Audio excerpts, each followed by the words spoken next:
Hello guys, আসসালামু আলাইকুম। কেমন আছেন সবাই? আশা করি ভালো আছেন। আলহামদুলিল্লাহ আমি ভালো আছি। তো আজকে আমি আলু দিয়ে মাছ রান্না করতেছি। তো এখন চলে আড়ে বসিয়ে দিলাম তেল, কাঁচামরিচ সবগুলো দিয়ে ভালো করে নিয়েছি। আমি একটু পেঁয়াজগুলো লাল করে নিয়েছি। তারপরে এখানে আমি এক এক করে মশলাপাতি সবগুলো দিয়ে কষে নিব।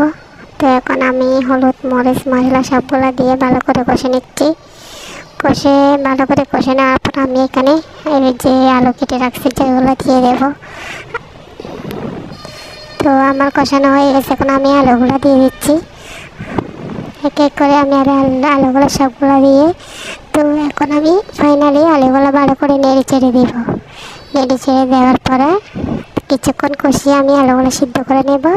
তারপরে আমার আলু সিদ্ধ হয়ে গেছে, এখন আমি মাছগুলো উপরে দিয়ে বসিয়ে দেবো আস্তে আস্তে করে।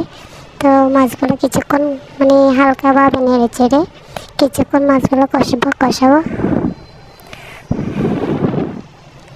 এটা আমার মাছগুলো আমি নেড়ে চেড়ে দিচ্ছি ভালো করে। এখন তো কিছুক্ষণ ঢাকনা দিয়ে রাখবো কষে। তো এখন আমার মাছ রান্না শেষ, দেখেন। তো এইভাবে মাছ রান্না করে খাবে সবাই। তো এটা আমার নতুন ইউটিউব চ্যানেল, একটা সাবস্ক্রাইব করে দেবেন, লাইক করবেন, কমেন্ট করবেন। ভালো থাকবেন সবাই। এখন খেতে বসে গেলাম। আসসালামু আলাইকুম। তো আমার রান্না কেমন হয়েছে সবাই অবশ্যই কমেন্টে বলবেন। আল্লাহ হাফেজ।